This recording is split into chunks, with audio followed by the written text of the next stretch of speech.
Dengan tangan yang berkeringat dingin, saya berdiri di depan meja petugas pinjaman di Bank Mandiri Cabang Sudirman, Jakarta. "Maaf Pak Andi, pinjaman usaha Anda tidak bisa disetujui karena jaminan kurang kuat," kata Rea. Petugas itu dengan suara tenang tapi matanya menatap saya dalam-dalam, lalu dia menambahkan dengan suara lebih rendah. "Tapi saya punya tawaran lain yang bisa membantu Anda, jika Anda mau bertemu saya di luar jam kerja." Jantung saya berdegup kencang.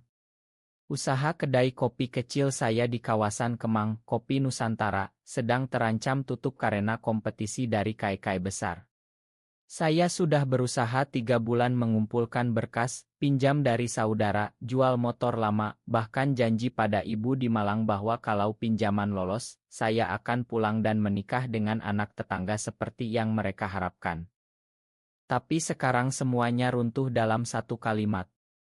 Rea, pria berusia sekitar 35 tahun, rambut rapi, kemeja putih lengan digulung rapi, senyumnya sopan tapi ada sesuatu di baliknya yang membuat saya gelisah. Saya mengangguk pelan, "Baik, Pak. Kapan?" Malam itu kami bertemu di sebuah warung sate di pinggir Jalan Tamrin. Rea datang dengan mobil sedan hitam mengkilap, tidak seperti petugas bank biasa yang saya bayangkan.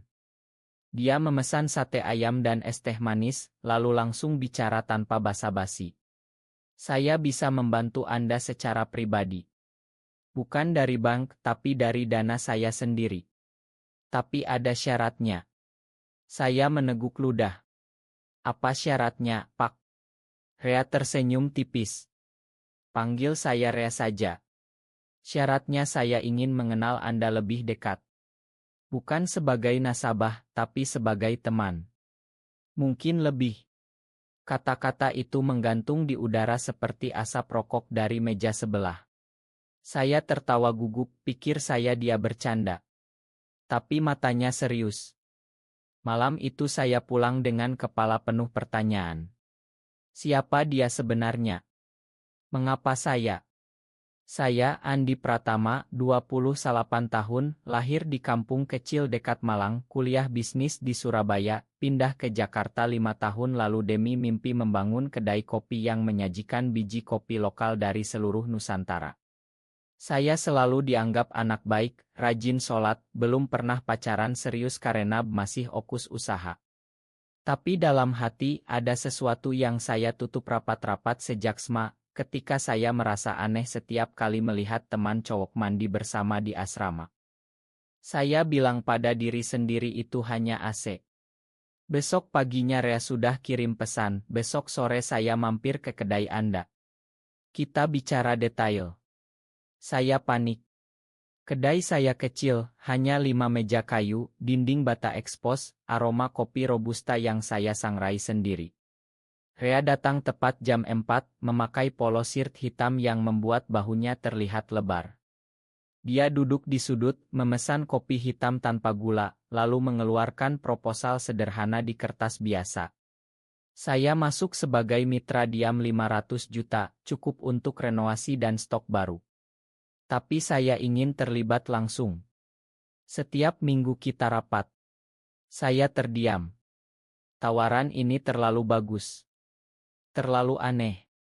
Malam harinya saya telepon sahabat saya, Budi, yang sudah menikah dan punya 2 anak. "Bro, ada cowok nawarin duit banyak tapi mau deket-deket. Gimana?" Budi tertawa. "Hati-hati Andi. Jakarta banyak yang aneh. Tapi kalau bisnisnya beneran, kenapa tidak?" Saya tidak cerita detail. Seminggu kemudian, Rea sudah sering mampir. Dia bantu saya hitung stok, kasih ide menu baru seperti latte dengan susu kedelai lokal. Pelanggan mulai ramai. Tapi setiap kali dia tersenyum ke saya, dada saya sesak. Suatu malam setelah tutup, dia bantu saya angkat kursi. Tangan kami bersentuhan.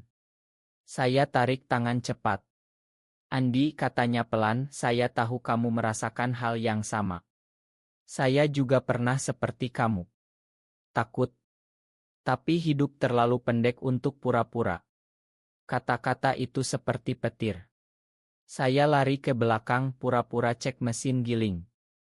Air mata saya jatuh tanpa suara. Keesokan harinya saya bangun dengan mata bengkak. Ibu telepon dari Malang, "Andi, kapan pulang? Bak Rina sudah nunggu loh. Katanya mau ketemu kamu." Bak Rina, anak tetangga, cantik, penurut, sudah 2 kali ibu atur pertemuan. Saya jawab, "Sebentar lagi, Bu." Tapi hati saya kacau. Rea kirim pesan, "Makan malam di rumah saya malam ini." Saya masak sendiri. Saya datang. Rumahnya di apartemen mewah di Kuningan, minimalis, dinding putih, lukisan abstrak. Rea memakai apron, masak ikan bakar dengan sambal matah. Kami makan sambil ngobrol ringan tentang kopi, tentang Jakarta yang macet, tentang mimpi. Lalu dia cerita. "Saya sudah 10 tahun di bank. Dari luar kelihatan sukses.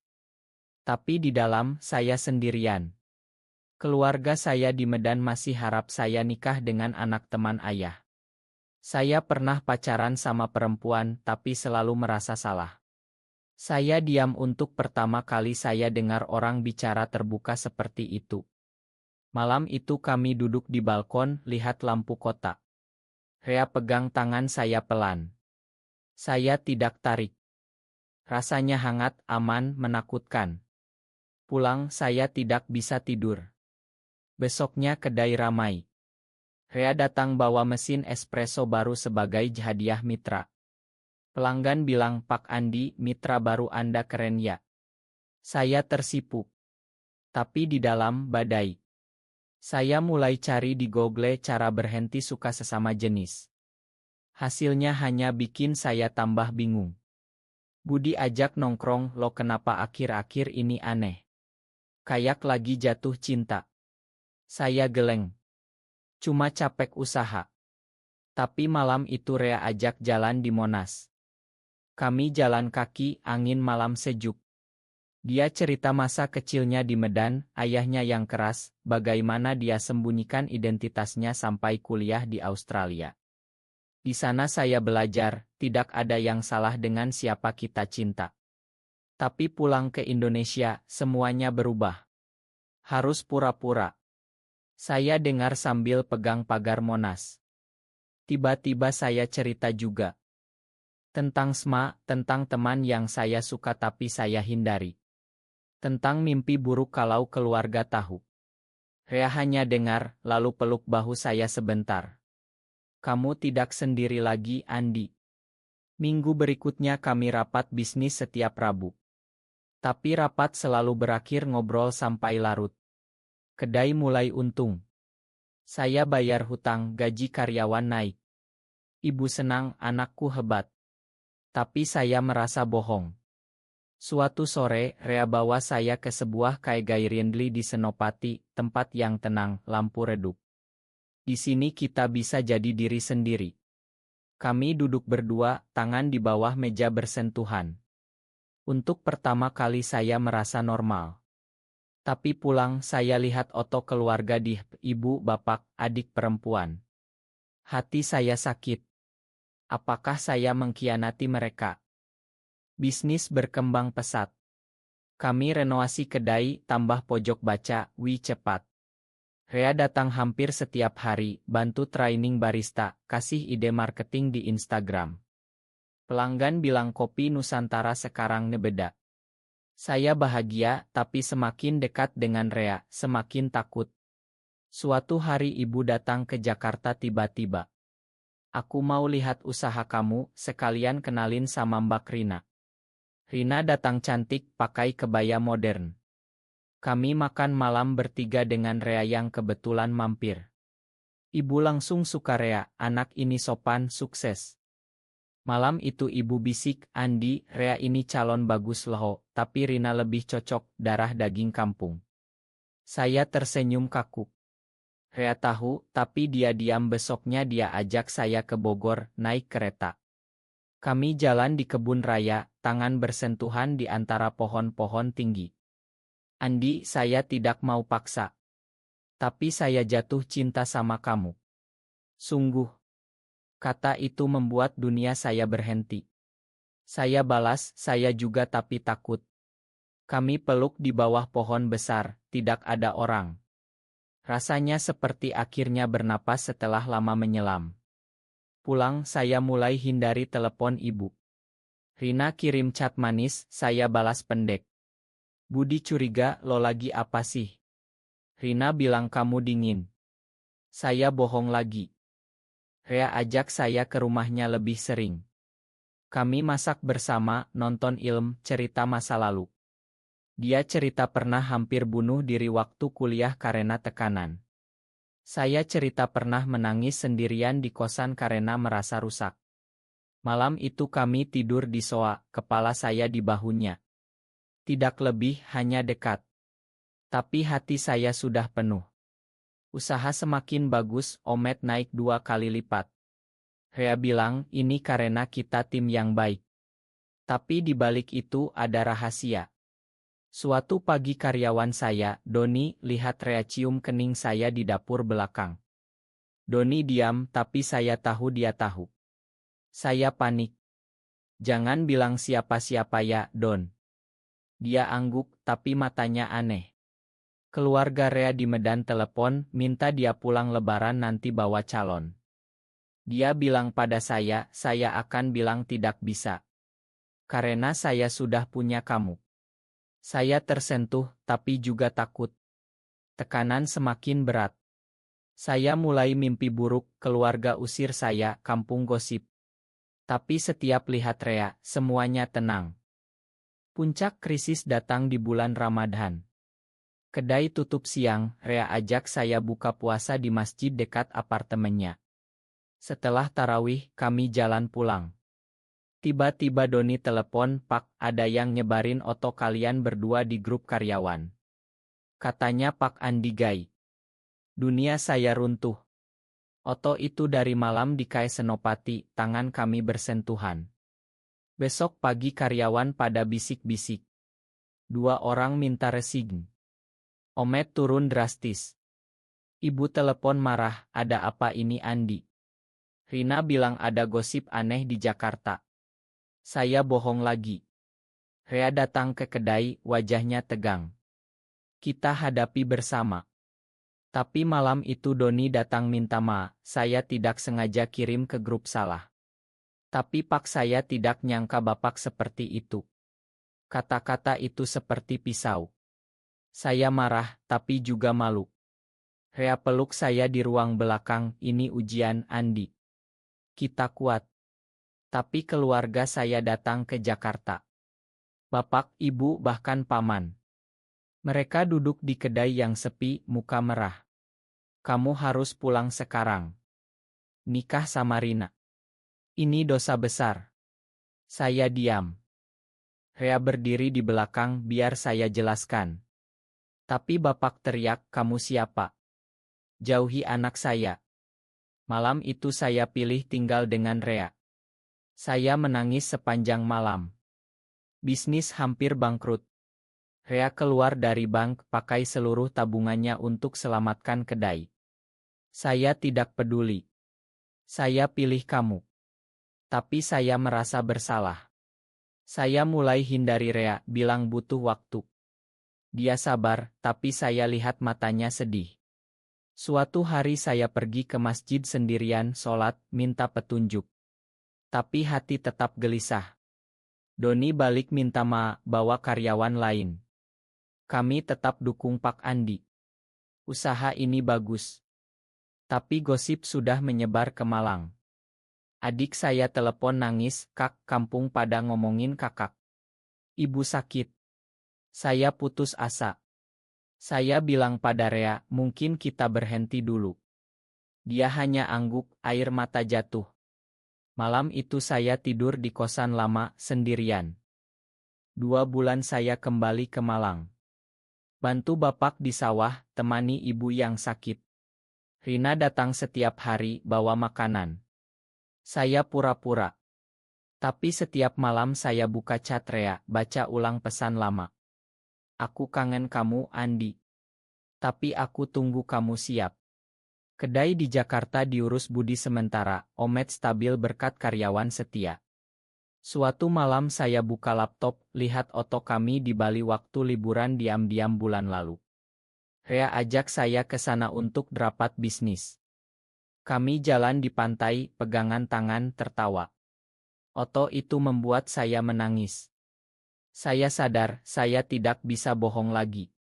Saya pulang ke Jakarta tanpa bilang siapa-siapa. Rea sedang di kedai, bantu barista. Ketika lihat saya, dia berhenti. Kami peluk di depan semua karyawan. Tidak ada kata. Malam itu di apartemen saya cerita semua. Saya mau coba terima diri saya. Tapi pelan-pelan. Rea tersenyum, kita bersama. Kami mulai lagi, tapi lebih hati-hati. Saya bicara dengan keluarga lewat video call. Bu, Bapak, ini anak kalian. Saya mencintai Rea. Bukan pilihan, tapi siapa saya. Ibu menangis, Bapak diam lama. Pulanglah dulu, kita bicara. Saya pergi ke Malang dengan Rea. Pertemuan tegang. Rea bicara hormat, cerita latar belakangnya, janji jaga saya. Bapak akhirnya bilang kalau ini yang bikin kamu bahagia, tapi jangan bikin malu keluarga. Bukan penerimaan penuh, tapi langkah.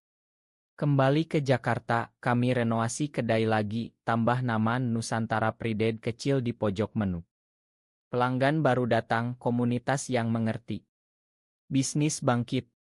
Saya mulai ikut komunitas yang low-key, belajar bahwa banyak pria seperti saya di Indonesia yang hidup diam-diam tapi bahagia. Rea resign total dari bank, jadi konsultan keuangan relance. Kami tinggal bersama, masak, jalan, saling dukung. Tapi masih ada hari-hari gelap, ketika ada berita raya atau komentar HT di medsos. Saat itu Rea pegang tangan saya, kita lebih kuat dari itu. Saya tumbuh. Dari pria yang takut, jadi pria yang belajar mencintai diri sendiri. Sekarang 1 tahun kemudian, Kopi Nusantara sudah punya 2 cabang. Satu di Kemang, satu di Senopati. Rea dan saya berdiri di pantai Bali lagi, tempat kami dulu peluk pertama kali secara terbuka. Matahari terbenam, angin laut sejuk.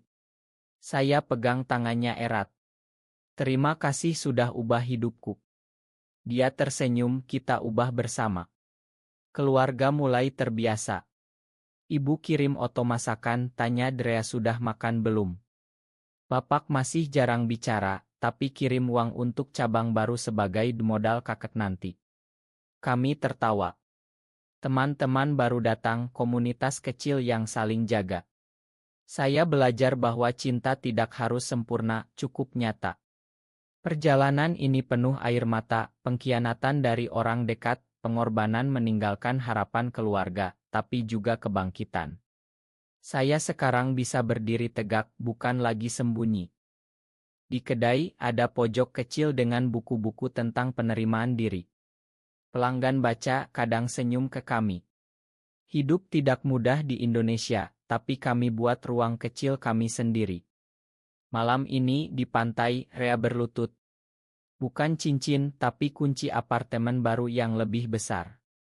Mau tinggal selamanya sama aku. Saya tertawa, peluk dia. Sudah dari dulu. Kami pulang ke Jakarta dengan hati penuh. Bisnis jalan, cinta tumbuh, diri saya akhirnya utuh. Tapi pertanyaan masih menggantung, apakah mencintai sesama jenis berarti mengkhianati Tuhan dan keluarga, atau justru cara Tuhan mengajarkan kasih yang sejati? Benar atau salah?